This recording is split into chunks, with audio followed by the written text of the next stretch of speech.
Halo Women's, selamat datang di The Womenpreneur Talk episode 13. Buat para Women's yang baru nonton di episode ini, The Womenpreneur Talk menghadirkan para perempuan inspiratif untuk berbagi cerita perjuangan mereka dalam memulai dan menekuni bisnis hingga saat ini. Juga pandangan mereka terhadap isu terkini yang ada di bidang usaha mereka. Tentunya dengan harapan kisah mereka dapat menginspirasi dan menjadi motivasi bagi saya, para women's, dan seluruh perempuan di seluruh Indonesia untuk menjadi perempuan yang mandiri dan kreatif. Juga buat para womenpreneur di luar sana yang mungkin menekuni bidang usaha yang sama dengan tamu kita, semoga The Womenpreneur Talk dapat memperkaya wawasan dan bermanfaat untuk bisnis para womenpreneur. Oke, sebelum saya jauh melanjut dengan tamu kita kali ini, kenalkan saya Angela, host The Womenpreneur Talk episode 13. Nah, Women's, tamu sekaligus teman bincang inspiratif kali ini ada Kak Vera Rika Rahmawati. Halo Kak Vera. Halo Kak Angel.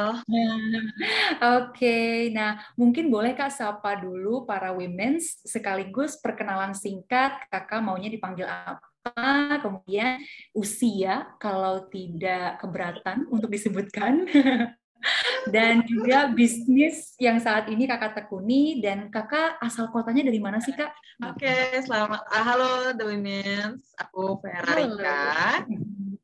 Iya. Biasa dipanggil Vera, teman-temanku mengenalku dengan nama Vera. Asalku Bekasi, kota Bekasi. Hanya aku sekarang sedang berdomisili di Bandung. Umurku 27 tahun ini. Dan aku sekarang sedang menekuni bisnis di bidang wedding organizer atau WO. Oke, jadi di wedding planner ya Kak ya, atau wedding organizer itu ya Kak ya. Oke, sebelumnya Kak, saya mau terima kasih dulu atas waktu yang sudah diluangkan untuk mampir dan ngobrol dengan saya di The Womenpreneur Talk episode 13 kali ini. Oke, nah mungkin saya tanya-tanya dulu Kak, saat ini kesibukannya selain usaha apa aja Kak? Selain bisnis WO tadi? Ya, aku masih berkuliah, melanjutkan studiku di Bandung, di Magister Kenotariatan di Universitas Pajajaran. Jadi masih mahasiswa aktif Kak Angel. Jadi agak jauh ya Kak sebenarnya kalau jurusannya ya Kak dengan apa yang saat ini bisnis yang Kakak tekuni sekarang ya. Betul, sangat betul Kak Angel. Oke, jadi selain bisnis Kakak juga sibuk kuliah magister. Wow, nanti kita kayaknya bakal nanya-nanya juga alokasi waktunya Kakak bakal itu kayak gimana dalam sehari membagi waktunya seperti apa. Karena magister kan juga nggak mudah, apalagi tadi kenotariatan ya Kak ya. Ya, kenotariatan. Oke, nah tadi bisnis WO, Kakak awalnya gimana sampai masuk? Karena kan kalau background kayaknya pendidikan nggak begitu masuk tuh Kak. Nah, bagaimana ada celaknya bisa masuk ke WO tuh gimana awal ceritanya Kak? Ini memang kita agak mundur jauh banget ya, karena itu di tahun aku awal event sebetulnya malah, bukan di wedding dulu Kak. Di event dulu, di tahun 2013 saat aku lulus, 2010 berarti saat aku lulus SMP. Wow. SMP, iya. Jadi ceritanya lucu. Jadi waktu itu, di SMP ku itu nggak boleh ada pensi pentas seni. Zaman-zaman kita dulu SMA tuh ada pentas seni kan setelah sekolah ya. Itu nggak boleh ada SMP ku. Jadi hanya perpisahan formal dari sekolah gitu. Sampai akhirnya aku emang senang sama teman-teman ya ngobrol. Terus adalah salah satu teman nyeletuk waktu itu kalau nggak salah dia ketua OSIS. Dia bilang kayaknya kita boring ya keluar dari sekolah tanpa ada pensi gitu kan, kayak kenapa sih nggak boleh ada pensi gitu. Ya udah deh kita bikin aja yuk farewell party gitu. Jadi keluar dari sekolah, perpisahan sekolah yang formal juga kita ikuti, cuma setelah itu kita bikin aja yuk farewell party dengan menghadirkan band-band, acara pentas seni gitu aja kayak waktu SMA. Nah, karena kita waktu itu akhirnya udah jadi alumni, akhirnya kita kan bergerak sendiri ya, tanpa mengembel-ngembelkan sekolah kan. Kita itu pertama kali aku tahu, oh ternyata kalau mau menghadirkan bintang tamu tuh harus pakai proposal. Terus udah gitu juga. Itu zaman SMP Kak. Panjang ya Kak ya prosesnya. Prosesnya bikin event panjang, harus ada sesi acara segala macam, dan alhamdulillahnya terpilihlah aku jadi ketua pelaksana waktu itu. Long short story, kita alhamdulillah juga ngundang waktu itu band legend lah saat itu, Club Actis waktu itu. Vincent Desta yang lagi hit sekarang tuh ya, dulu kan bandnya kan dia punya Club Actis ya tahun 2010 pada masanya itu kan oh ternyata kayak gini rasanya gitu ya. Akhirnya berjalan, farewell partinya berjalan, seru, terus juga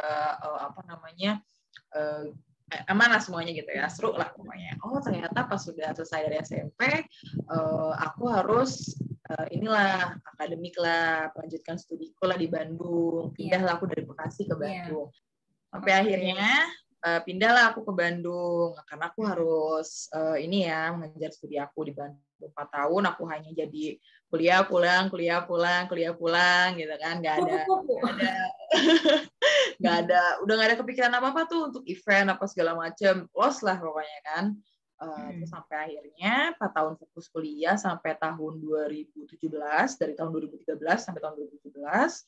Waktu itu sahabatku tuh minta tolong untuk buatin MOU. Jadi masih nyambung ya, dari hukum ke MOU itu kan masih legalitas segala macam, masih nyambung. Akhirnya temanku aja kan, coba Fer, lu ini kan hukum ya, kata. Aku bilang, oh iya kenapa? Coba deh tolong direvisiin gitu, direview MOU. Gue bener nggak sih gue tuh mau bikin MOU, dia bilang. Sampai akhirnya setelah aku review segala macam, aku lihat ini acara apa gitu kan, ini event. Dia bilang ini event. Oh event, gimana update event sekarang tahun itu, gimana update event sekarang? Seru Fer, sekarang tuh aku mau bikin, waktu itu dia bilang tuh event kayak exhibition gitu, produk perusahaan, produk edukasi untuk anak, dia bilang. Jadi bikin pameran ya, di mall bikin exhibition gitu.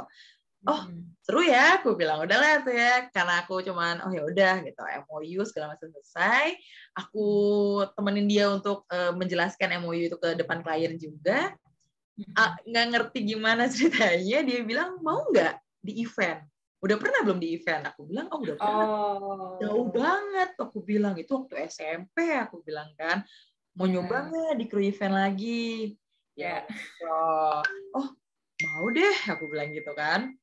Mau deh, emang gimana sekarang kalau event gitu, cobain aja, dia bilang gitu. Oke lah, setelah itu terjunlah aku akhirnya di event tuh di tahun 2017. Nah jadi kru waktu itu, freelance kru aja. Teman itu berarti ya Kak ya? Apa?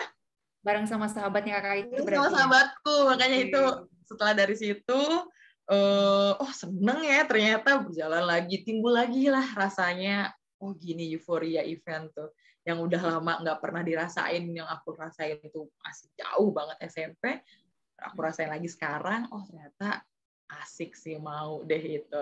Dari situ setelah itu dia nanya pernah nggak di wedding deh gitu. Hah? Dia nanya, aku nanya kan wedding, emang kalau wedding harus ada panitianya juga gitu kan? Tahu kan weddingnya biasa aja kan ya, acara rumah gitu kan sama tetangga saudara. Aku bilang ya mungkin tahun itu belum begitu itu ya Kak ya, belum begitu rame kalau wedding organizer. Bener kak. Jadi yang kita tahu kan yang pakai WO tuh mungkin ya pejabat-pejabat ya, protokoler mungkin ya kan, protokol ya aku pikirkan, pemerintahan gitu. Ternyata enggak kok, wedding tuh ada penitiannya juga, ada kita jual produk juga gitu. Emang apa yang dijual gitu kan? Aku pikir emang kalau wedding apa yang dijual gitu. Sahabatku bilang cobain katanya, nih mau ikut gak jadi kru event. Nah, sampailah di tahun 2018 di akhir tahunnya, bulan Desember tepatnya, itu jadi pertama kali aku jadi kru wedding. Saat itu pertama kali itu aku rasain. Oke. Gini bedanya wedding sama event, gini ya gitu. Itulah di situ sampai berlanjut di tahun awal tahun 2019 barulah dia bilang, aku mau buka wedding aku sendiri, mau nggak coba gitu bareng gitu. Oh boleh, aku coba beraniin aja dulu deh. Oke, ayo coba belajar gitu kan. Baru di situ aku sudah mulai jadi project officer-nya, handling klien pertama kali, terus juga konsultan konsultan bridal-nya juga. Baru di situ aku cari freelance krunya hari-harinya gimana gitu. Sampailah sekarang aku di wedding organizer dan membuka bisnisku sendiri.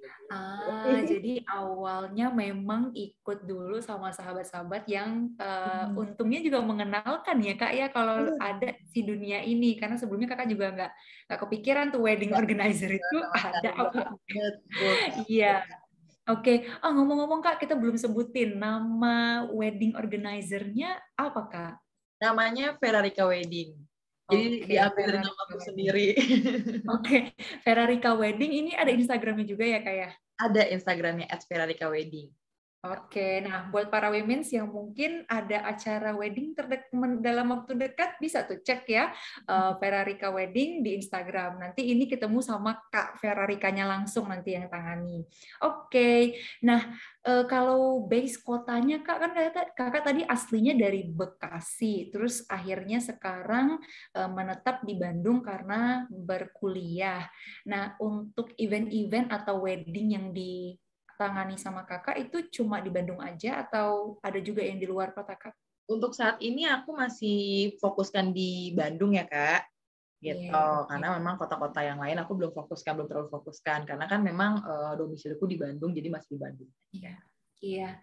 Oke. Nah ini nih Kak, mungkin saya punya pertanyaan yang mengena dengan bukan isu lah ya, mungkin apa yang saat ini kita sedang alami dan baru saja ya agak dilonggarkan lah si pandemi itu. Nah, Kakak bagaimana saat itu? Karena kan baru mulai perkenalan dengan WO di akhir tahun 2018, kemudian akhirnya ikut akhirnya punya usaha. Berarti kan Kakak punya usaha Ferrarica Wedding itu belum lama sebelum akhirnya pandemi masuk ya Kak ya. Nah itu Kakak gimana waktu itu? Keluhnya, kesahnya, atau mungkin yang dirasakan saat itu bagaimana? Yang terdampak lah. Pasti kata pertama yang aku keluar itu adalah berat Kak. Berat banget saat pandemi. Bahkan kita tahu ya seluruh lini bisnis saat pandemi itu anjlok ya. Event, wedding, apalagi kan itu memang berkerumun ya. Wedding itu kan sedangkan yang waktu itu pandemi kan yang kita hindari adalah berkerumun orang itu ya. Iya, benar. Pasti waktu itu pertama kali kaget ya. Pertama kali ini yang tadinya kita besar-besaran di gedung yang sampai 500 sampai 1000 undangan aku bisa handle, itu bahkan hanya boleh anggota keluarga aja waktu itu. Waktu itu wedding tuh sepi banget Kak, anjlok, sepi, terus begitu sempat aku pernah adaptasi. Akhirnya aku pernah awal-awal tuh di awal bulan 1, bulan 2 gitu, pandemi berlangsung, pandemi ini bikinlah aku tuh coba untuk adaptasi, aku membuat paket wedding di rumah aja. Gitu. Oh ada ya Kak ya. Waktu itu pernah sempat aku bikin wedding di rumah aja. Jadi dengan catering yang lebih sedikit pax-nya, dengan jumlah undangan yang boleh diundang hanya sedikit, terus juga protokol kesehatan waktu itu kan juga awal-awal belum diterapkan ya protokol kesehatannya. Yang jelas kan kita tetap harus pakai masker waktu itu kan. Sedangkan masker juga masih jadi suatu barang yang langka waktu itu ya. Benar. bikin lah, aku akhirnya coba lah untuk adaptasi ya dengan harapan mungkin ini bisa jadi bentuk adaptasi aku di pandemi ini. Cuman lagi-lagi ternyata nggak works untuk WO-ku gitu. Ada mungkin beberapa WO di Bandung yang menerapkan itu, hanya di WO aku gitu nggak works banget. Gitu. Karena yang biasanya aku handling besar, ketika jadi menyempit seperti itu kan akhirnya klien kan jadi berpikir udah deh nggak perlu besar-besar, udah aja kita nikah di KUA waktu itu. Sempat Ya, ya. akhirnya Mungkin kan jadi tunda dulu ya Kak, mereka kebanyakan mikirnya tunda dulu, nanti kalau ada sudah agak melonggar, kemudian mereka baru mau ada acara resepsi besar-besaran gitu ya Kak, ya kayak biasa. Betul banget gitu. Akhirnya jadi klien mikirnya udah deh di KUA aja gitu, atau yang lain juga yang nonis, jadi ya udah deh kita di gereja aja gitu. Itu jadi nggak mengundang, jadi nggak works lah waktu itu paket yang aku buat. Jadi pada waktu awal pandemi memang bisnisnya Kakak, Ferrarica Wedding, itu memang istilahnya mengalami ininya jatuhnya ya Kak ya, itu waktu itu. Akhirnya Kakaknya juga berusaha untuk inovasi, tapi memang juga pada saat itu tidak berhasil, tidak bekerja. Dan akhirnya gimana tuh Kak? Waktu itu sempat berhenti dulu atau gimana? Itu kan wedding berarti kita pandemi itu udah 2 tahun ya. Ini malah jalan 3 tahun ya kalau aku nggak salah ya. Iya, jalan 3 tahun. Jalan 3 tahun kan, betul. Bener Kak? Di tahun pertama itu aku banting setir akhirnya Kak. Banting setir sempat banting setir ke akhirnya kan digital naik ya waktu itu YouTube. YouTube naik ya, semua kan akhirnya di rumah aja, WFH, ya kan, kerjaan akhirnya pada nggak masuk, jadi orang beralih semua nonton video di YouTube kan. Benar-benar banyak YouTube. Betul, lagi-lagi sahabat aku yang memperkenalkan wedding saat itu, dia waktu itu akhirnya setelah dia di tahun dulu 2018, aku akhirnya jalan dengan weddingku, dia beralih profesi ke YouTuber. Sahabatku bilang, ini lagi naik YouTube, mau coba nggak jadi freelance editor videoku, gitu. Nah, banting setir lah akhirnya. Sempat akhirnya jadi freelance editor video di YouTube dan script konten di YouTube juga. Itu di tahun pertama, gitu. Tahun pertama. Berarti walaupun bisnisnya pada waktu itu jatuh, Kakak tetap nggak patah semangat, akhirnya banting setir karena tetap harus mandiri, tetap bisa mensupport diri sendiri begitu ya Kak ya. Tetap harus bagaimanapun caranya putar otak, menemukan cara lain. Benar putar otak. Bahkan pernah Kak Angel, pas di tahun kedua itu, aku putar setir lagi ke F&B loh. Iya, karena oke. Aku bikin street food waktu itu. Oke. Karena kita pas ngeliat tahun kedua tuh udah sempat ada pelonggaran sedikit ya di Bandung ya. Ada pelonggaran lagi kan di tahun kedua. Kayaknya nih udah mulai naik lagi nih industri makanan, industri apa, event masih terakhir lah ya. Industri makanan lah, nongkrong-nongkrong anak-anak muda di Bandung. Betul, anak-anak muda udah mulai mau keluar, udah mulai ada yang nongkrong gitu kan, walaupun ada jam malam saat itu ya.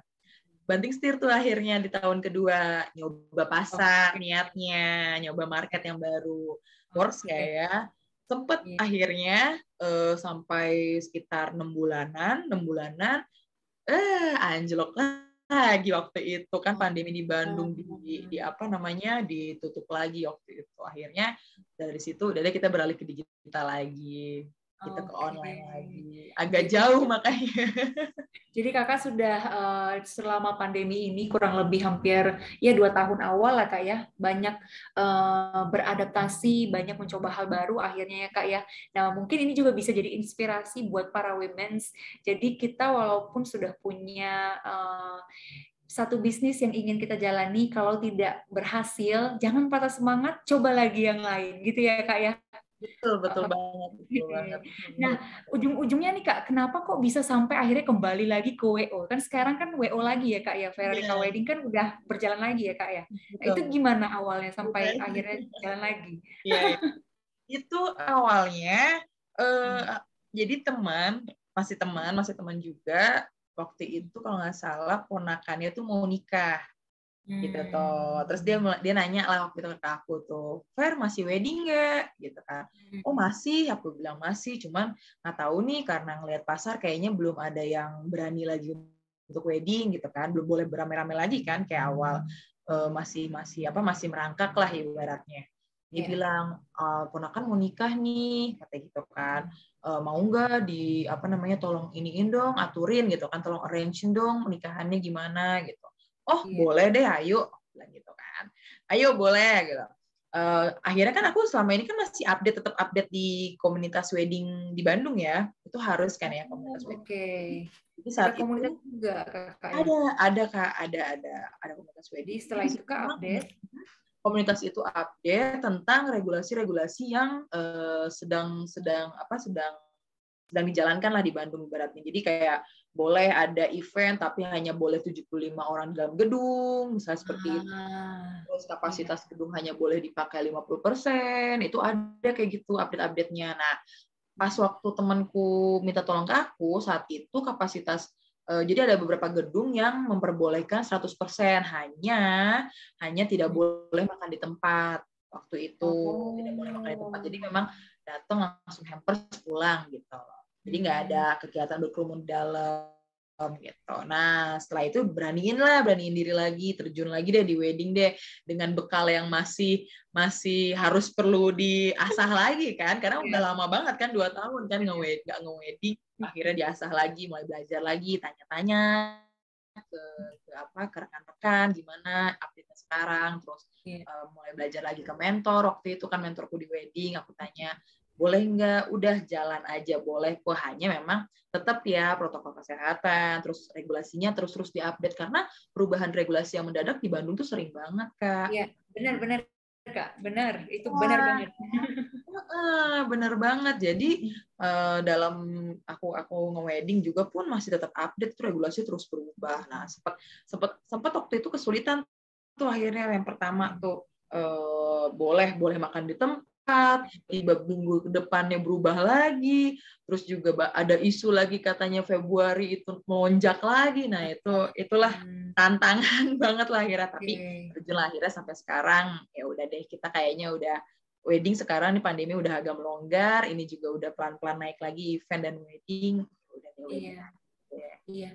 Mungkin kalau sekarang juga orang-orang sudah mulai mungkin lelah gitu ya Kak, karena kok nggak ngumpul-ngumpul lagi. Nah, tapi ini Kak, saya punya pertanyaan. Kalau misalnya pada saat pandemi waktu itu, yang waktu masih awal-awal Kakak baru pertama kali akhirnya kembali lagi, nge-WO lagi. Nah, itu ada nggak sih Kak, dari cerita-cerita pada saat itu kan orang-orang masih istilahnya protokol kesehatan itu walaupun terus digiatkan, terus disampaikan untuk terus dipatuhi, ada nggak keluarga yang ngeyel misalnya? Terus kakak gimana waktu itu menanganinya kalau misalnya ada hal seperti itu? Iya, itu pasti ada ya, karena kan yang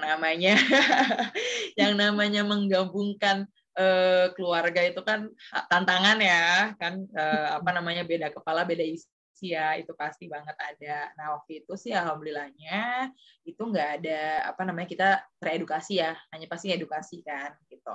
Kita hanya tinggal sodorin aja ini regulasi yang sedang terupdate saat ini. Waktu itu aku jelasin protokol kesehatan itu harus seperti ini, jadi nggak boleh ada makan di tempat segala macam, karena pun kalaupun kita nekat gitu kan, ininya juga akibatnya pun akan dampak gitu kan ke acara gitu. Jadi itu aku yang pasti edukasi si klien sih, yang pasti ya edukasi klien dan juga keluarga. Nah ya untungnya mereka paham ya dan mengerti. Iya. Oke.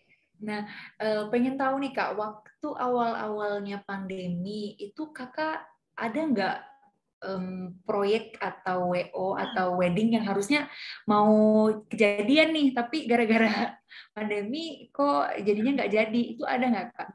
Pernah? Ada Kak Angel. Ada. Itu makanya. Gimana tuh Kak? Itu gimana waktu itu? Itu benar, pandemi itu memang waktu itu kaget ya.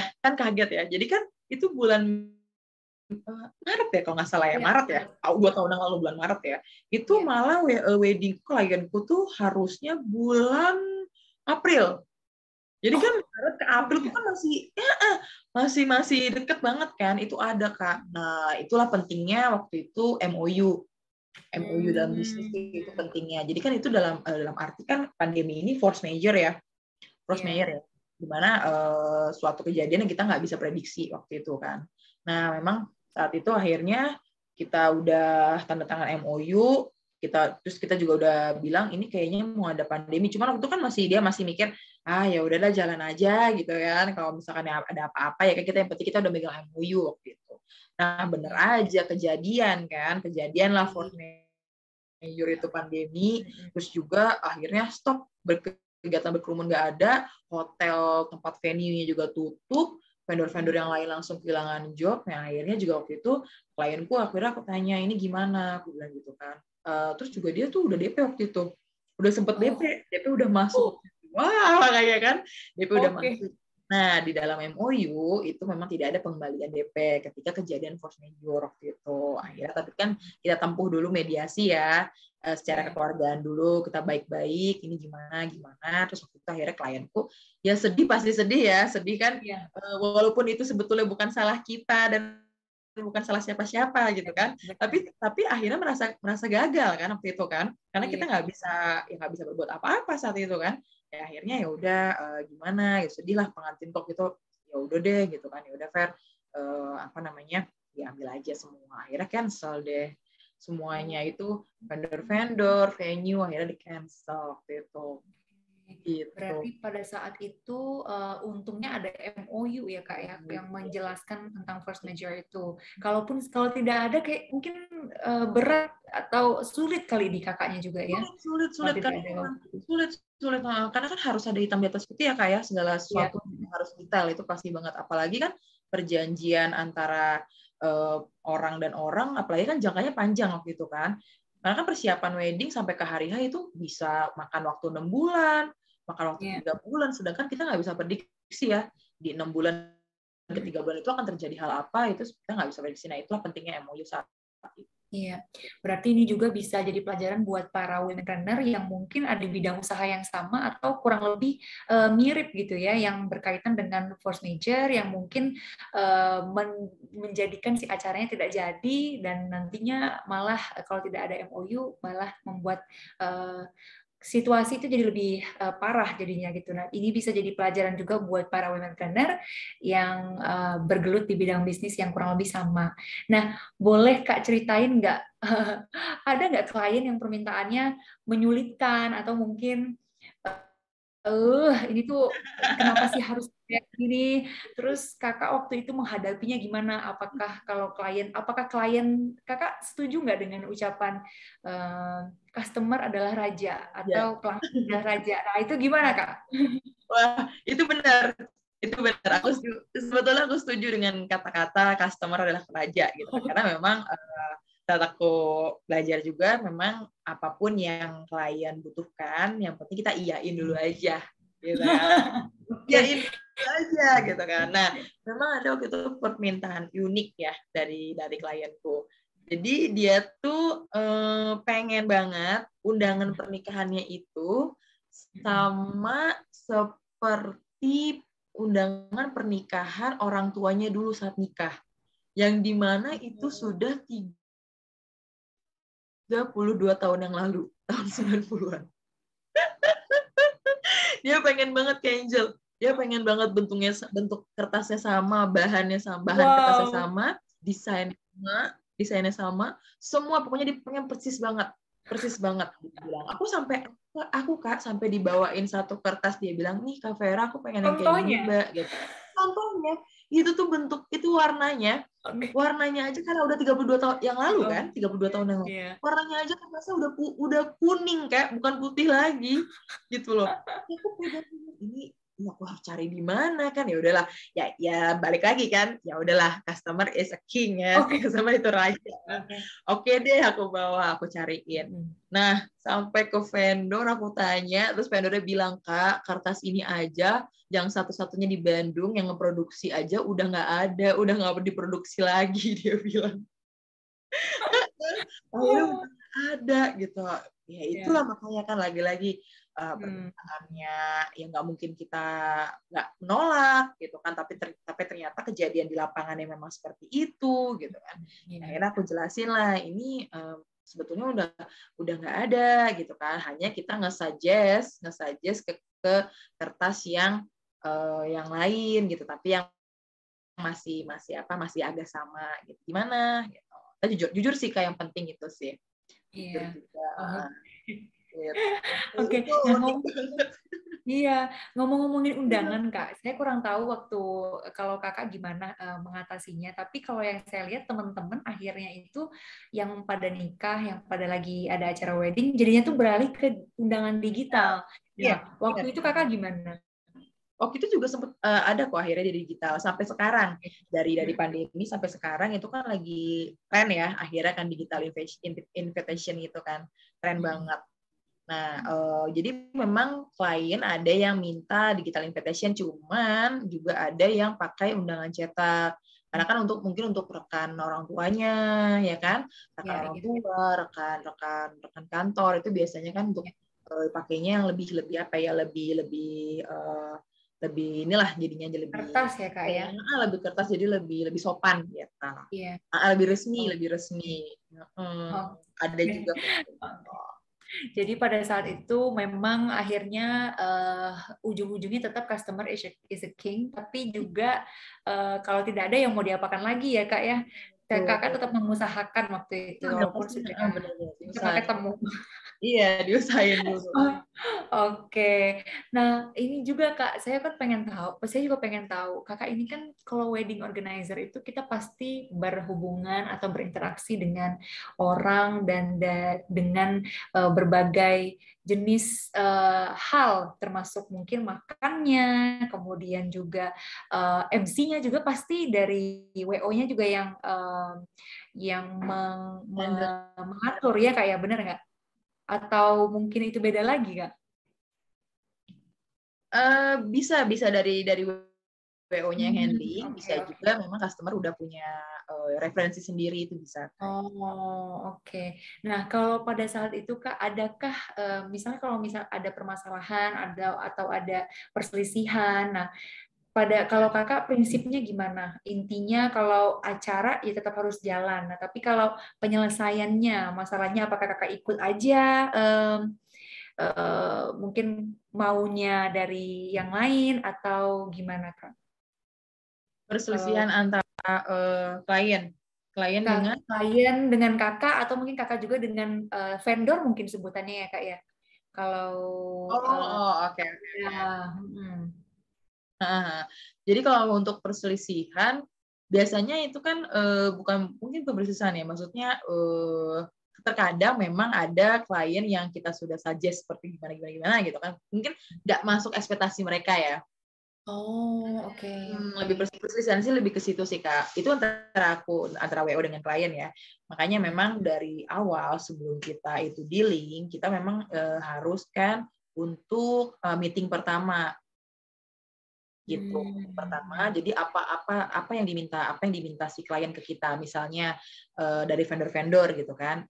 Kalau dari paketku, vendor-vendornya itu sudah ada, sudah detail, nama-namanya juga ada, nama Instagramnya ada, biasanya untuk si klien melihat portofolionya terlebih dahulu sebelum dia mengiyakan gitu kan, mengokekan, karena kan yang kita nggak bisa atur itu kan ekspektasi orang ya Kak ya, gitu kan ya, pengen seperti apa. Maka jadi biasanya sebelum kita MOU, sebelum kita kita ada meeting dulu untuk itu. Ini silakan lihat portofolionya terlebih dahulu, sesuai nggak sama keinginannya ya, sesuai dengan keinginannya. Nah, itu biasanya aku dengan klien seperti itu. Nah, kalau adanya perselisihan dengan vendor, itu ya memang kan namanya kerja di lapangan itu kan komunikasi memang harus dijaga betul ya Kak ya. Karena kan betul tadi kata Kak Angel, setiap orang itu pasti beda-beda ya cara penanganan dan cara handlingnya gitu kan. Kita bisa handling dari orang dekor ke orang make up, itu kan pasti cara ngomong kita juga beda ya. Kita ke vendor, ke keluarga juga beda cara ngomongnya. Itu pasti komunikasi di lapangan itu sih kayak harus dijaga gitu. Harus ya demi menghindari perselisihan itu sih. Gitu. Itu kan tadi kita sempat cerita-cerita tuh Kak, pada saat pandemi tantangannya seperti apa. Nah, kalau sekarang nih Kak, kan new normal, PPKM atau peraturan-peraturan sudah mulai dilonggarkan. Nah, ada nggak tantangan tersendirinya juga saat ini? Tantangan tersendiri pasti ada Kak, karena kan dari pandemi ke new normal itu klien kan pasti yang awalnya sudah diedukasi.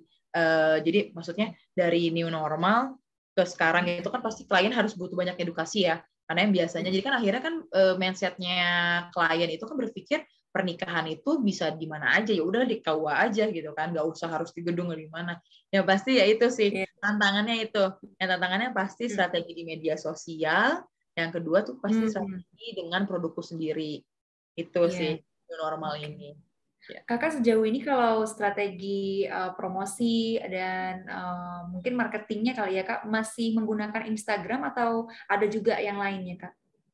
Dulu sebelum pandemi pakai Instagram Kak, karena lagi naik ya waktu itu Instagram ya. Dulu medianya kan masih foto. Nah sekarang setelah new normal ini aku adaptasi dengan setup yang lagi aku ini setup dengan format konten yang tren saat ini tuh kan kayak video short ya, di IG Reels, di TikTok ya itu. Sekarang untuk strategi. Jadi kontennya sekarang bukan cuma foto, tapi juga masuk ke video-video ya Kak, karena menyesuaikan juga dengan pasar ya Kak. Betul. Sekarang jadi facecam, sekarang kan lagi facecam sama sharing dengan durasi hanya 30 detik sampai 1 menit. Video itu sekarang trennya lagi kayak gitu. Oke. Nah, ini nih saya sebenarnya pengen tanya, mungkin agak jauh, nggak masuk ke I.O. atau ke W.O. ya Kak. Nah, kadang orang itu banyak yang bilang kalau perempuan itu cenderung menggunakan perasaannya lebih banyak. Nah, memutuskan sesuatu atau merespon kepada suatu hal, kepada suatu kejadian. Nah, kalau di bisnis W.O. sendiri nih, ini tuh bumerang ataukah ini tuh justru privilege kakak sendiri sebagai perempuan yang peka gitu kan? Oke, iya, memang betul ya. Kita kan tahu ya perempuan itu adalah makhluk yang paling berperasaan, ya, lemah lembutnya, ya apapun lah dengan perasaan banget gitu. Tapi selama aku pengalamanku di dalam dunia bisnis ya, di dalam dunia bisnis itu memang menurutku itu adalah sebuah bumerang gitu. Kenapa? Karena selama pengalamanku membangun bisnis itu adalah yang utama adalah harus logik, yang mana artinya harus berpikiran sehat gitu, apalagi dalam merespon suatu masalah gitu kan, ketika ada masalah. Jadi yang pertama pasti harus logik, yang kedua baru adalah feeling atau perasaan kayak gitu. Karena dulu juga aku pernah sempat punya cerita waktu itu, perasaanku waktu itu aku lagi ada lagi ada masalah dengan pasanganku sendiri ya, masalah gitu, aku baru diputusin. Oke, itu sedih banget mungkin ya, masa-masa yang tidak menyenangkan. Iya betul, maka itu kan itu udah ngeblank banget ya, mau makan nggak enak, mau apa nggak enak, aduh diputusin, tapi besoknya aku harus ada meeting sama klien. Nah kan gitu. Nah dengan mata bengkak, perasaan yang masih nggak nyaman, masih kemana-mana nggak karuan, tapi ya itu aku harus tetap menunjukkan sisi profesionalitas dan aku harus tetap berpikir logik gitu atau sehat gitu kan gitu. Jadi maksudnya kan kebayangkan ketika saat itu kalau aku mengedepankan perasaanku, mendahulukan perasaanku, ya kebayang ya, maksudnya lagi meeting aku udah nggak karuan, ini juga mewek nge-handle klien kan, otak kemana-mana. Nah itu udah makanya itu. Makanya yang pertama yang pasti ya itulah kan, memang kadang perempuan itu harus galak sendiri ya, galak kepada diri sendiri pun itu harus galak gitu. Karena ya kalau kita ya, karena kalaupun kita problemnya, kita juga solusinya Hmm. Oke, Oh, kalaupun kita problemnya, kita juga solusinya ya, Kak ya. iya Oke, benar. ini bagus nih kata-kata yang mungkin bisa jadi motivasi, bisa jadi istilahnya quote of the day buat para women. Jadi kita bisa jadi masalahnya, tapi kita juga bisa jadi Iya, solusinya, gitu ya. harusnya. Oke. Nah, kalau selama bisnis WO, Kak, sejauh ini ada nggak pelajaran yang selalu teringat, yang nggak pernah lupa, nggak pernah selalu setiap kali, bahkan sampai kehidupan sehari-hari, itu ada nggak Kak yang kayak gitu? Yang pasti ada, itu yang pasti aku harus disiplin sama diriku sendiri.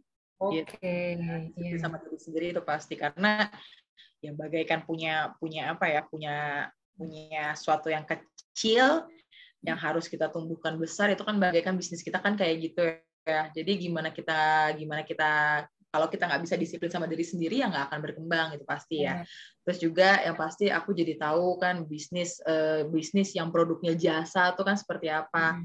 Itu kan aku belajar di situ jadi akhirnya kan bisnis yang berbentuk jasa, otomatis personality aku pun harus aku ubah ya. Mm. Karena kan aku jual jasa aku ya, Iya, jasa produk aku itu kan jasanya itu, iya. personalitinya harus diubah Mm. gitu. Terus juga yang pasti aku belajar handling orang, Mm. itu pelajaran banget untuk aku, itu handling orang dengan karakter yang berbeda-beda, Iya. jabatan gitu kan, dari yang jabatannya ya maaf gitu kan, dari yang mungkin jabatannya rendah sampai orang yang penting gitu kan, itu kan pasti komunikasinya pun berbeda-beda. Nah itulah, jadi jangan sampai aku jangan sampai aku terlihat seakan-akan aku yang paling oke gitu, itu kan nggak, jangan sampai kayak gitu juga ya. Iya. Itu be humble sih, pasti harus, itu belajar banget aku dari PO itu sendiri. Iya. Tapi pernah nggak Kak sampai marah gitu misalnya? Pengen marah tapi, oh ya harus sabar. Itu kayak Kan ya, gitu. itu pasti ada, itu pasti ada, itu pasti ada, karena Iya, tapi iya, karena gimana ya, yang namanya ya kan pernikahan ya, kadang-kadang kan maksudnya kita yang sudah tahu ilmunya ya, tapi cuman kan ya kadang-kadang adalah gitu kan orang yang apa namanya, ingin didengar gitu kan opininya ya. Itu biasanya tuh aku emosi di situ sih. Maksud aku kan akhirnya aku kan ngasih tahu, maksudnya pelan-pelan lah kan ke orang yang nggak paham gitu. Itu pengen marah ada, itu pasti kan, maksudnya kayak pengen kayak, ini tuh aku yang ngerti gitu kan. Kadang-kadang ada kayak gitu kan. oke. Itu aku yang ngerti, cuman gimana gitu kan ya. Ya, itulah makanya Kembali logik lagi ya Kak, kembali logik. lagi kan sama logik yang pertama. Iya. Akhirnya gue ya udah perasaannya ya udah ikhlasin aja. Iya, oke. Berarti ini seru juga ya. Memang kita manusia tidak bisa terlepas dari hal-hal yang seperti itu. Pasti kan ada aja yang membuat kita mungkin kesel atau mungkin sedih juga mungkin ada ya Kak ya. Selama WO ini ada nggak yang membuat mungkin mewek selama acara atau yang jadi keikut nangis juga mungkin ada juga nggak Kak? Itu pasti kan, kalau sedihnya, dukanya ya, berarti ya dukanya di selama bisnis wedding ya. Dukanya ya itu pasti yang saat pandemi ya. Saat pandemi, karena sebelum pandemi itu kan WO ku lagi rame-ramenya kayak Angel, Iya. lagi naik-naiknya lah waktu itu kan, lagi seru lah gitu. Ditimpa apa namanya, ditimpa pandemi. Nah, itulah di situ sedih pasti sedih ya, karena kan ya gimana nih, masih pengen di wedding, Iya. tapi ya tetap harus berpikir terus positif ya, walaupun kita kan nggak bisa maksain apa-apa, itu kan yang itu kita nggak bisa handle ya, Iya. yang kayak gitu. Cuman kalau di acara yang bikin sedih waktu itu pernah pas jadi kru sih, itu sih jadi kru. Jadi kru Oke. itu pertama kali aku jadi kru tuh Kak, yang pertama kali aku jadi kru. Oke. Itu kan maksudnya kita kan saat jadi kru kan kita harus berdiri terus ya, dari jam 6 pagi. Iya. Ya kan, Standby bener ya? selalu. Standby dari jam 6 pagi sampai jam 2 siang. Itu tuh nggak boleh Wow. duduk, nggak boleh apa kan. Itu sih kalau aku, ya mungkin aku lagi melo waktu itu ya, aku bilang ya Allah ini kaki aku sakit banget kan, lecet ya. Aku bilang nyari duit gini banget ya. Oke, berarti itu karena bukan perasaan ya, tapi karena ada kejadian, karena ada hal seperti itu yang jadi mungkin lelah juga ya Kak ya. Tapi kalau dari segi acaranya, misalnya orang tua, misalnya kan biasanya acara-acara wedding itu suka ada mungkin sungkeman atau mungkin ada acara. Nah, itu gimana Kak kalau Kakak selama ini? Haru ya berarti ya. Iya sih, itu pasti. Pasti ada ya. Itu lucu banget. Aku udah berkali-kali handling pernikahan, maksudnya jadwalnya kan pasti sama-sama terus, pas selalu ada sungkeman gitu kan. Iya. Artinya kan udah biasa ya ngeliat sungkeman. Iya. Tapi aku selalu nangis saat acara sungkeman. Itu nggak tahu kenapa. Oke. Melo banget ya. Maksudnya kan Iya. itu. Ke bawah ya Kak ya, ke bawah. Akhirnya ke bawah. Oke, nah kalau misalnya, nah ini juga nih Kak, saya pengen tahu, kalau hal-hal seperti itu, Kakak lihat ada sungkeman, kemudian kan acara-acaranya juga Kakak yang nyusun, terus yang mengatur, nah itu ada nggak Kakak kebayang, nanti kalau aku yang punya wedding, kalau aku yang nikah, aku maunya kayak gini, nah itu Kakak ada nggak, punya bayangan nggak udah? Ada banget. Mau Gimana Kak?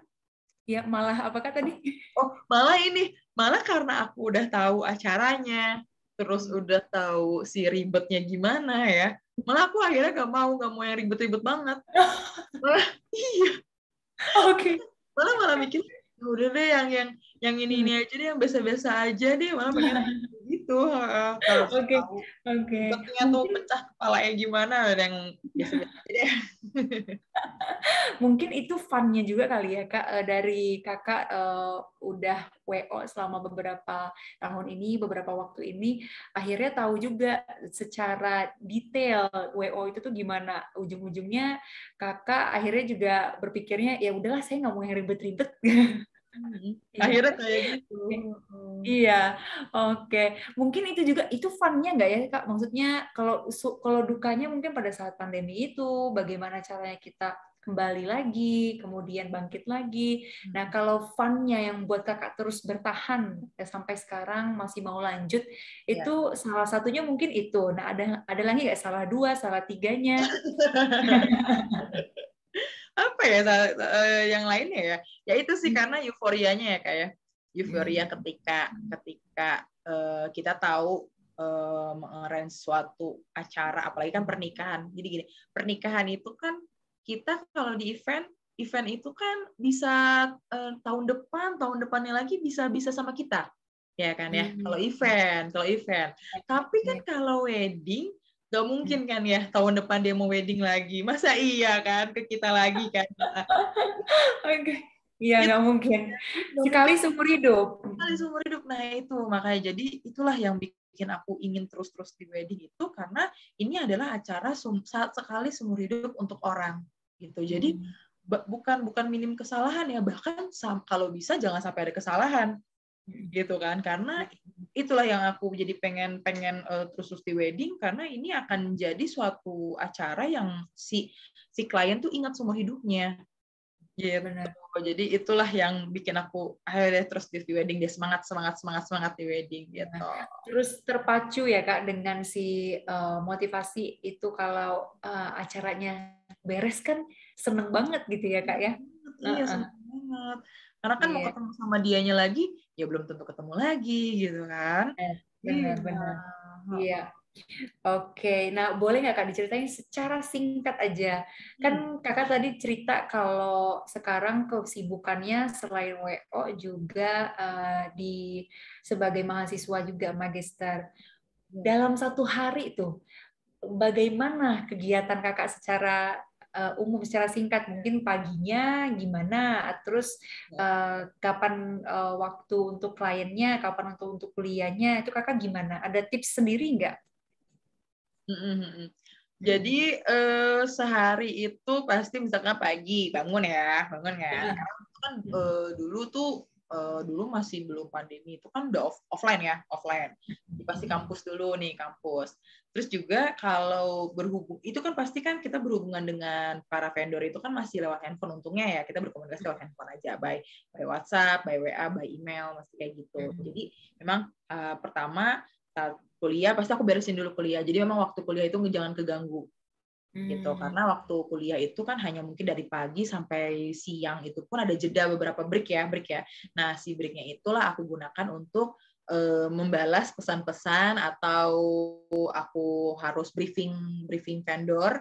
Nah itu aku gunakan di break itu. Jadi aku nggak mau memang saat aku lagi di kampus itu jangan terganggu dulu gitu. Nah barulah setelah break, barulah aku ketik udah autis tuh akhirnya tuh autis dah ketik itu, padahal kerja kan itu kan ya. Nah, Oke, berarti kakak juga sambil bagi waktunya harus ekstra ya kak, karena ada kuliah juga, dan kuliah itu kan nggak mudah. Saya yang pernah mengalami juga, apalagi kakak yang saat ini S2 magister, itu pasti lebih dider-der lah gitu ya istilahnya. Nah, mungkin kita udah masuk ke sesi-sesi akhir nih kak. Saya punya pertanyaan sisa 2 lagi sebenarnya. Nah, pertanyaan saya, ya. Nah, pertanyaan saya sebenarnya ini mungkin pandangan kakak aja. Kalau selama ini yang kita sering dengar, orang-orang itu tidak mempermasalahkan kalau perempuan mau mandiri.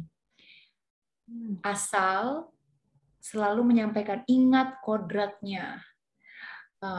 Berkeluarga, kemudian mengurus keluarga. Nah, kalau kakak sendiri, pandangannya terhadap kalimat seperti itu atau statement seperti itu bagaimana, Kak? Ya memang kan saat ini aku masih single ya. Aku masih single dan belum menikah gitu. Jadi mungkin aku punya banyak waktu untuk bebas gitu kan, mengurus diri aku dan bisnis ya gitu. Namun tapi ketika nantinya aku sudah berkeluarga dan mempunyai anak gitu kan, aku juga pasti kan tidak akan pernah bisa melupakan kodratku sebagai perempuan gitu ya. Nah, dengan harus mengurus anak dan harus keluarga gitu kan, nomor 1 itu pasti. Nah, namun kelebihan dari seorang perempuan itu ia dapat melakukan sesuatu hal dengan multitasking. Ya, benar nggak ya? Kelebihan kita tuh bisa multitasking gitu. Jadi buatku nggak ada alasan perempuan di luar sana nggak menjadi untuk tidak menjadi mandiri atau cengeng. Nah itulah gunanya makanya perempuan itu memang harus cerdas, banyak belajar, jangan pilih experience yang anggap aja yang nantinya pasti akan jadi bekal buat kita sendiri gitu, dan berumah tangga gitu kalau dari aku. Nah, terakhir nih Kak, pesan buat para women's yang mungkin ingin terjun ke bisnis yang sama, atau mungkin saat ini sedang mengalami kesulitan juga untuk menentukan mau bisnis apa. Nah, Kakak ada pesan-pesan nggak buat para women's? Ya, pesan-pesan aku ya untuk para women's, kalau memang kalian harus pasti kalian harus tanya dulu sama diri kalian sendiri.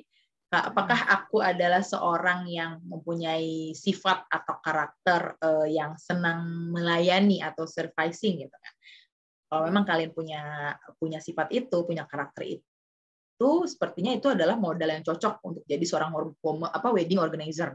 Gitu. Jadi memang semua orang tuh bisa jadi seorang wedding organizer, namun memang ada beberapa personality yang memang sangat cocok untuk menjadi wedding organizer itu sendiri. Nah, itulah salah satunya, itu adalah servicing itu gitu, senang melayani, karena memang dalam bidang wedding, namanya kita kan di bidang jasa ya, jadi pelayan dan melayani itu adalah nomor 1 gitu. Nggak peduli background klien kita siapa, senyebelin apa, seribet apa gitu kan, hanya pokoknya intinya servicing sepenuh hati, ikhlas, ya itu harus jadi modal nomor 1 juga gitu. Oke. Nah, mungkin kalau bisa saya simpulkan juga dari cerita-cerita kakak, mungkin kalau mau terjun ke bisnis WO juga harus networking-nya dikencengin ya Kak ya. Karena kalau dari cerita kakak kan ini awalnya selalu dari sahabat-sahabat yang memperkenalkan. Nah, mungkin para women's juga yang ingin terjun dan mungkin masih belum punya pengalaman, boleh tuh networking-nya untuk di bidang wedding organizer atau event planning itu dikencengin lagi, cari-cari komunitas mungkin ya Kak ya, baca-baca. Nah, jadi dari sana juga para women's mungkin bisa menentukan, bisa menilai kira-kira cocok nggak ya aku masuk ke bidang bisnis ini gitu. Karena seperti tadi yang Kak Ferarika juga sampaikan, tidak semua orang bisa melayani ya Kak ya. Maksudnya punya secara nature atau secara alamiah punya rasa ingin melayani orang gitu ya Kak ya.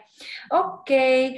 Nah, mungkin nih terakhir Kakak boleh ceritain lagi, bukan ceritain, tapi sebutin lagi aja. Tadi Ferrarica Wedding Instagramnya, terus mungkin ada juga media sosial lainnya yang bisa para women's ikuti, terus kepoin. Ada nggak tuh Kak? Ada, aku bahas seputar wedding, tips and trick di wedding. Aku bahas ada di TikTokku. Ya, namanya username-nya Vera Bahas Wedding. Oke, Vera Bahas Wedding di TikTok. Iya, di TikTok Vera Bahas Wedding. Jadi boleh untuk aku bahas seputar wedding, tips and trick, mungkin ya seputar wedding aja lah aku bahas di situ. Oke, nah para women's jangan lupa kalau misalnya bukan jangan lupa, tapi mungkin kalau ada dalam waktu dekat mau ada acara wedding, bisa tuh kepoin Instagramnya kakak Ferrarica, juga TikToknya, sekalian belajar, sekalian juga lihat-lihat kira-kira pengen nggak ya kalau acaranya yang kayak gini. Nah mungkin nanti bisa kontak langsung sama Kak Veranya juga lewat Instagram ya Kak ya, kalau kontak ya Kak ya. Iya. Oke, nah itu tadi perbincangan kita dengan tamu inspiratif hari ini, kali ini di The Women Planner Talk episode 13 bersama Kak Ferrarica. Terima kasih banyak Kak Ferrarica atas waktunya yang sudah diluangkan. Kita sudah cerita-cerita dan semoga cerita-cerita kakak tadi bisa menginspirasi semua para women ya di seluruh Indonesia yang mungkin mau mulai bisnis juga atau mungkin masih galau mau bisnis apa gitu ya. Oke, sampai jumpa lagi di The Women Planner Talk episode selanjutnya. Sampai jumpa. Terima kasih Kak Vera. Angel, makasih banyak.